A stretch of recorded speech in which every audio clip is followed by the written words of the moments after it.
আচ্ছা, একটা কথা ভাবুন তো, একটা দারুণ সুযোগ বা আইডিয়াকে সফল করতে সবচেয়ে জরুরি স্কিল কোনটা? অনেকেই হয়তো ভাবেন আইডিয়াটাই আসল, কিন্তু না, আসল খেলাটা হয় অন্য একটা জায়গায়। কিভাবে আপনি মানুষকে সেটার অংশ হতে ডাকছেন, মানে ইনভাইট করছেন। আজ আমরা ঠিক এই আমন্ত্রণ জানানোর আর্টটা নিয়েই কথা বলবো। এরকম কি কখনো হয়েছে যে অনেক আশা নিয়ে নিজের সেরা আইডিয়াটা কারোর সামনে তুলে ধরলেন, কিন্তু উল্টো দিক থেকে শুধু নীরবতা ছাড়া আর কিছুই পেলেন না? মনে হয় যেন একটা অদৃশ্য দেয়ালের সাথে কথা বলছেন। ব্যাপারটা কিন্তু সাংঘাতিক হতাশাজনক, তাই না?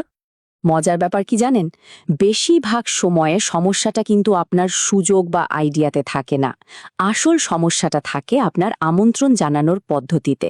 মানে সাফল্যটা কি বলছেন তার উপর ততটা নির্ভর করে না, যতটা করে কিভাবে বলছেন তার ওপর। আর আজ আমরা সেই গোপন রহস্যটাই বোঝার চেষ্টা করব।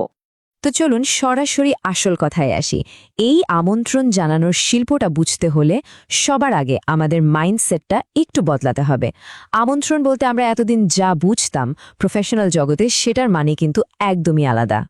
স্লাইডের দিকে একবার দেখুন, পার্থক্যটা একদম পরিষ্কার।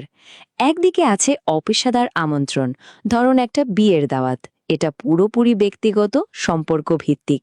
আর অন্যদিকে পেশাদার আমন্ত্রণ, যেটা আসলে একটা মার্কেটিং স্ট্র্যাটেজি। একটা টিভি বিজ্ঞাপনের কথা ভাবুন, সেটাও তো এক ধরনের আমন্ত্রণ, তাই না?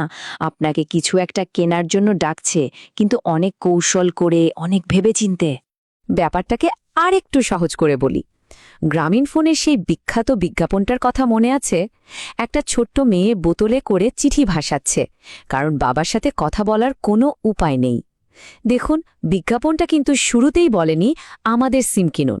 ওরা প্রথমে একটা তীব্র প্রয়োজন, একটা আবেগী গল্প তৈরি করেছে, তারপর সেটার সমাধান হিসাবে নিজেদেরকে তুলে ধরেছে। এটাই হলো একটা পারফেক্ট প্রফেশনাল ইনভিটেশন। তাহলে মূল সূত্রটা কি দাঁড়ালো? খুবই সহজ, কিন্তু অবিশ্বাস্য রকমের শক্তিশালী। কাউকে আপনার সমাধান দেওয়ার আগে তাকে এটা বোঝাতে হবে যে তার আসলে একটা সমস্যা আছে, একটা প্রয়োজন আছে। সোজা কথায় বললে, আগে ক্ষুধা তৈরি করতে হবে, তারপর খাবারটা পরিবেশন করতে হবে। এটাই হলো মানুষকে কনভিন্স করার গোল্ডেন রুল। এই কথাটা একবার ভাবুন তো, যার ক্ষুধা নেই তাকে আপনি খাবার দিতে পারবেন না।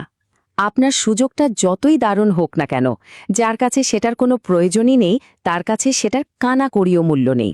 তাই আপনার প্রথম এবং প্রধান কাজটাই হলো তার ভেতরের সেই প্রয়োজন বা ক্ষুধাটাকে জাগিয়ে তোলা। কিন্তু প্রশ্ন হলো, এই ক্ষুধাটা তৈরি করবেন কিভাবে? এর জন্য একটা সহজ ৩ ধাপের ফর্মুলা আছে। প্রথমত, যার সাথে কথা বলছেন তার ফিউচার প্ল্যান নিয়ে জানতে চান। দ্বিতীয়ত, কথা বলতে বলতেই তার সেই পরিকল্পনার ভেতরের অনিশ্চয়তা বা দুর্বল জায়গাটা খুঁজে বের করুন। আর সবশেষে ঠিক ওই দুর্বল জায়গাটাকেই টার্গেট করে আপনার সুযোগকে একটা সমাধান হিসেবে তুলে ধরুন। এখন একটা জরুরি কথা, এই যে ক্ষুধা তৈরির পদ্ধতি, এটা কিন্তু সবার জন্য একরকম নয়। মানে ওয়ান সাইজ ফিটস অল বলে এখানে কিছু নেই। এক এক ধরনের মানুষের জন্য আপনাকে এক একভাবে কথা বলতে হবে। সোজা কথায়, ভিন্ন ভিন্ন তালার জন্য আপনার হাতে ভিন্ন ভিন্ন চাবিও থাকতে হবে। যেমন ধরুন, একজন স্টুডেন্টের সাথে কথা বলছেন, তাকে গিয়ে সরাসরি ব্যবসার কথা বললে কোনো লাভ হবে না। বরং তাকে প্রশ্ন করুন, আচ্ছা, গ্র্যাজুয়েশনের পর যখন চাকরির বাজার এত কঠিন, তখন তোমার আসল প্ল্যানটা কি? এই একটা প্রশ্নই কিন্তু তাকে ভবিষ্যতের অনিশ্চয়তা নিয়ে ভাবাতে বাধ্য করবে। আর ঠিক তখনই আপনি বলতে পারেন কিভাবে সে তার ফ্রি টাইমটা কাজে লাগিয়ে এখন থেকেই একটা শক্ত ভিত্তি গড়তে পারে। এবার ভাবুন একজন প্রবাসীর কথা। তাদের সবচেয়ে বড় চিন্তা কোনটা? দেশে ফিরে আসার পর কি হবে? কারণ তখন তো আয়ের মূল উৎসটাই বন্ধ হয়ে যাবে। তাই তাদের জন্য মোক্ষম প্রশ্নটা হলো, ভাই, যখন পাকাপাকিভাবে দেশে ফিরবেন, তখন আপনার রেগুলার ইনকামের ব্যবস্থাটা কি হবে? এই প্রশ্নটা তাদের সবচেয়ে বড় চিন্তার জায়গায় হিট করবে। আর তখনই আপনার সমাধানটা তাদের কাছে মূল্যবান মনে হবে। আর যারা চাকরি করছেন, তাদের জন্য সেরা উদাহরণ হলো স্পেয়ার টায়ার। তাদের বলুন, দেখুন, আপনার চাকরিটা তো আপনার গাড়ির মূল ইঞ্জিনের মতো, দারুণ চলছে। কিন্তু ভাবুন তো, রাস্তায় যদি গাড়িটা হঠাৎ পাংচার হয়ে যায়, মানে চাকরিটা যদি হঠাৎ চলে যায়, সেই ইমার্জেন্সির জন্য আপনার ফিনান্সিয়াল স্পেয়ার টায়ার কোনটা? এই উপমাটা তাদের একটা সেকেন্ড ইনকামের প্রয়োজনীয়তা চোখে আঙুল দিয়ে দেখিয়ে দেবে। বেশ, থিওরি তো অনেক হলো, এবার দরকার একটা সলিড অ্যাকশন প্ল্যান, তাই না? চলুন এবার এমন একটা ৩০ দিনের পরিকল্পনা দেখে নিই, যেটা কাজে লাগিয়ে এই সব কৌশলকে বাস্তবে রূপ দেওয়া যাবে। প্রথম ধাপ, আপনার ফোন বুক আর সোশ্যাল মিডিয়া খুলে পরিচিত ১০০ জন মানুষের একটা লিস্ট বানিয়ে ফেলুন। হ্যাঁ, সংখ্যাটা একটু বড় মনে হতে পারে, কিন্তু এটাই হলো আপনার স্টার্টিং পয়েন্ট। এই ১০০ জনই আপনার প্রাথমিক পুঁজি। এবার আপনার প্রতিদিনের কাজটা কি? খুবই সিম্পল। ওই লিস্ট থেকে প্রতিদিন মাত্র ৩ জনকে আমন্ত্রণ জানাবেন। বেশি না, জাস্ট ৩ জন। এই ধারাবাহিকতাটা যদি ১ মাস ধরে রাখতে পারেন, তাহলে মাস শেষে দেখবেন আপনার হাতে কতগুলো নতুন সম্ভাবনা চলে এসেছে। ধারাবাহিকতাই আসল কথা। আচ্ছা, আপনার ১০০ জনের লিস্ট তো একদিন শেষ হবেই। তখন কি করবেন? তখন আমরা ব্যবহার করব এই যুগের সবচেয়ে শক্তিশালী টুল, সোশ্যাল মিডিয়া। আপনার আমন্ত্রণকে এবার পরিচিত গণ্ডির বাইরেও ছড়িয়ে দেওয়ার সময় এসেছে। কিন্তু শুনুন, সোশ্যাল মিডিয়াতে নামার আগে একটা জরুরি কাজ আছে। আপনার প্রোফাইলটা হলো আপনার ডিজিটাল দোকান। এটাকে প্রফেশনাল বানাতেই হবে। যেমন আসল নাম ব্যবহার করুন, একটা সুন্দর আর পরিষ্কার ছবি দিন। অবুঝ বালক বা রূপকথার রাজকন্যার মতো নাম একদমই চলবে না। আর অপ্রয়োজনীয় পোস্টের বদলে নিজের কাজ সম্পর্কিত অ্যাক্টিভিটি শেয়ার করুন। মানুষ যেন আপনার প্রোফাইল দেখেই ভরসা পায়। আমরা এখন একদম শেষ পর্যায়ে চলে এসেছি।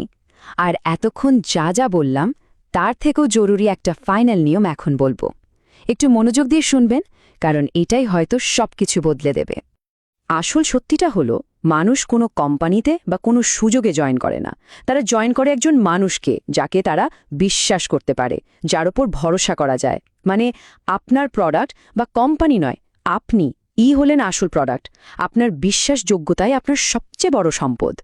এই শেষ কথাটা মাথায় গেঁথে নিন। আজ যে মানুষটা আপনাকে সরাসরি না বলে দিচ্ছে, ২ বছর পর দেখবেন সেই হয়তো অন্য কারো কাছ থেকে ঠিক একই সুযোগটা লুফে নিয়েছে। তখন কিন্তু আফসোস করে লাভ নেই, কারণ সমস্যাটা সুযোগের ছিল না, সুযোগটা দারুণ ছিল। সমস্যাটা ছিল আপনার আমন্ত্রণ জানানোর পদ্ধতিতে। তাই এই আলোচনা শেষ করার আগে নিজেকে শুধু এই একটা প্রশ্ন করুন: আপনার আমন্ত্রণ কি মানুষের মনে একটা সত্যিকারের প্রয়োজন তৈরি করছে, নাকি হাজারো বিজ্ঞাপনের ভিড়ে হারিয়ে যাওয়া আরও একটা বিরক্তিকর আওয়াজ তৈরি করছে? উত্তরটা একবার ভেবে দেখবেন।